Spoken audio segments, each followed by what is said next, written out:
Marie Covey Bush was born on April 27, 1924 in Fowler, Kansas, to Jenny Martin and Cecil H. Covey. She was the second oldest of 6 children. Marie married Carl F. Bush on November 24, 1948 in Wichita Falls, Texas. They enjoyed 54 wonderful years together, raising their children Dean and Kaylee and working on the farm before Carl passed away in 2002.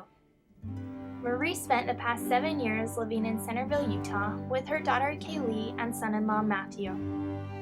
Marie loved to sew quilts and knit Afghan blankets. She knitted over 1,000 stocking caps for classmates of her great-grandchildren. Marie loved to sit rocking on the porch and talk with her family and friends. She loved to play games with everyone, and she was an avid reader, finishing 2 or 3 books a week for many years. When I think about Grandma, I think about the smell of coffee, a beautiful smile, a contagious laugh, and the most selfless person I have ever known. When I think about Grandma, I think about a beautiful woman. I think about someone who was always dressed so eloquently head to toe. Even if the outing was just a McDonald's breakfast run, Grandma made sure she had her best lipstick on and her hair combed perfectly. When I think about Grandpa, I think about cowboy hats and cowboy boots.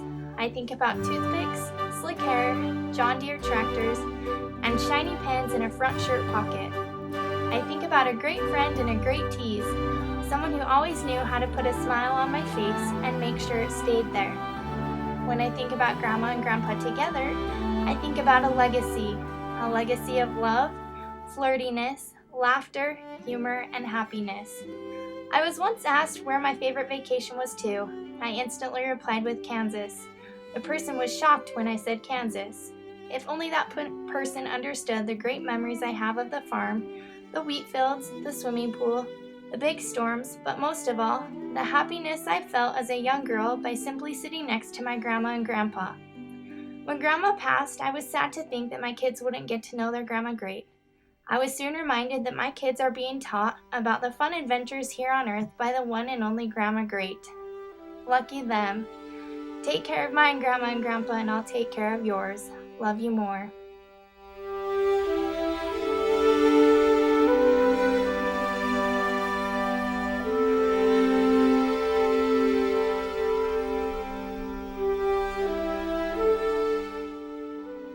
Whenever I smell coffee, donuts, or fried chicken, I think of my grandma. My grandma who loved to laugh, loved a good joke, loved a good game, and loved me. My grandma was patient, kind, and one of the most compassionate people I know. She loved life, and she loved her family. Her time, her talents, and her cooking was always directed towards family and loved ones. She loved being a grandma. She always listened. I never felt alone with her. She taught me the love of reading. She taught me family first, and she taught me to enjoy each other and our time we had with our family. We would spend many nights playing games, sitting around the kitchen table and talking. Breakfast always lasted about an hour or 2 because we would always talk with her and listen to her stories, and she would listen to ours. She always took the time. I remember one time I called her and asked her what she was doing. And she said, "I'm playing a game." And I said, "Well, who's winning?" And she said, "Not me." And I said, "Well, what are you playing?" And she said, "Skippo." And I said, "Who are you playing against?" And she said, "I'm playing against myself." I asked her, "How do you lose against yourself?" She said, "I don't know. I just somehow do." We always had a good laugh at that afterwards whenever we would play Skippo. We'd talk about how she always beat herself and she always lost. I enjoyed being with her and listening to her stories of her as a child, her stories of her and Grandpa, and her stories of life on a farm. Wondering what those days would be like. I know someday I'll get to sit with her again and listen to the stories over again. I love you, Grandma. I love you more.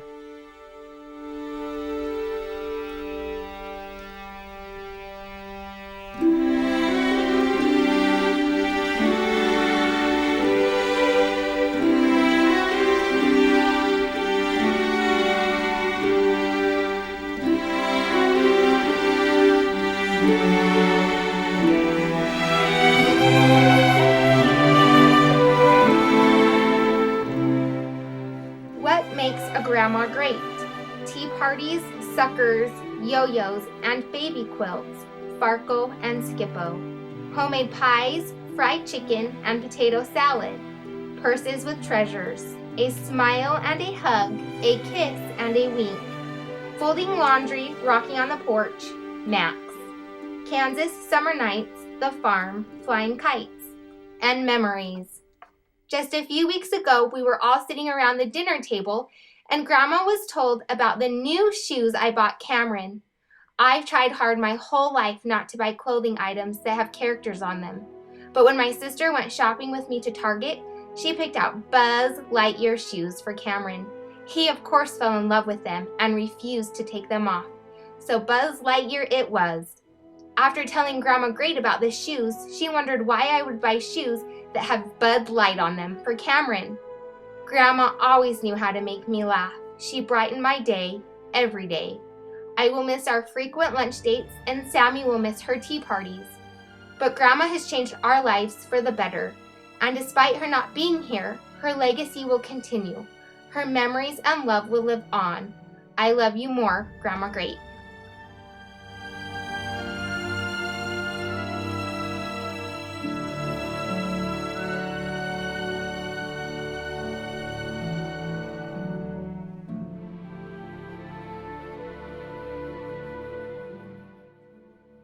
I close my eyes and she's sitting on the front porch, her cane hanging from the rocking chair, and her purse tucked under her arm. She's smiling as always, dressed to the nines, and surrounded by her many great-grandchildren. Moving back through time, we are playing Rummy Cube on my lunch break, eating sandwiches, but mostly just being together.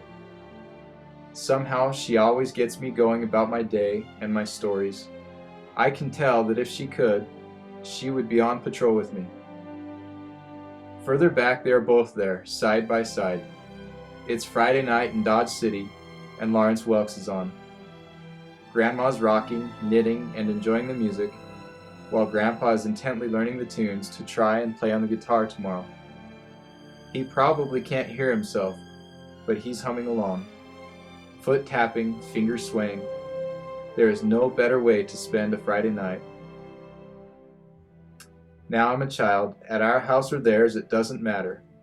When we do see them, it's as if sadness, loneliness, or rejection do not exist. Each of us become the center of their world, if only for a week at a time.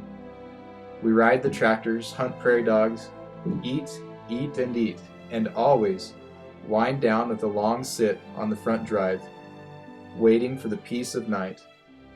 Their love for me, for each of us, never wavered. They were beautiful, their legacy unparalleled, and although they have stepped into eternity, their impacts on all our lives make us eternally better. I love you more, Grandma and Grandpa.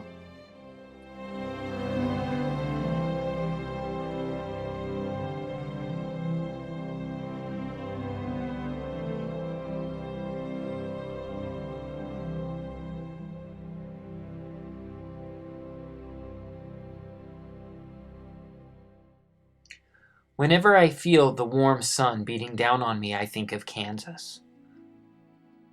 Whenever I think of a warm evening breeze, I think of Dodge City. Whenever I feel peace, quiet, and comfort, I will be reminded of the plains around Mineola. You always had a warm, happy, comfortable house to go to. Everybody was always welcome. Grandma Bush, your name has changed for me. You will never be remembered as Grandma Bush. You are now Grandma Great. My best memories of you are no longer in Dodge. They are of you in your rocker, sitting there holding my own children, loving them, showing them what it meant to be when you are loved by somebody. You were one of the best people to sit and talk and smile with. You always made us happy. When I would call you on the phone, I would refer to you as the cranky old woman, and you would laugh and agree with me, even though we both knew that you are one of the most kind-hearted, sweet-spirited people there is. You never went to church with us. You never discussed the Bible. But in your heart, we always knew that you believed and lived the same attributes that Christ had. You would take the small children on your lap and love them. Now that you are with Grandpa Bush, I like to think of you sitting there, talking and laughing, and discussing your great-grandchildren. And more than that, I love to think about how Grandpa Bush is sticking his finger in your ear and you both laugh and love each other. Grandma, we love you. We will always remember you. Our children will always remember you. There will always be a place in our hearts for you. And we are very excited to see you again one day. Take care. We love you more.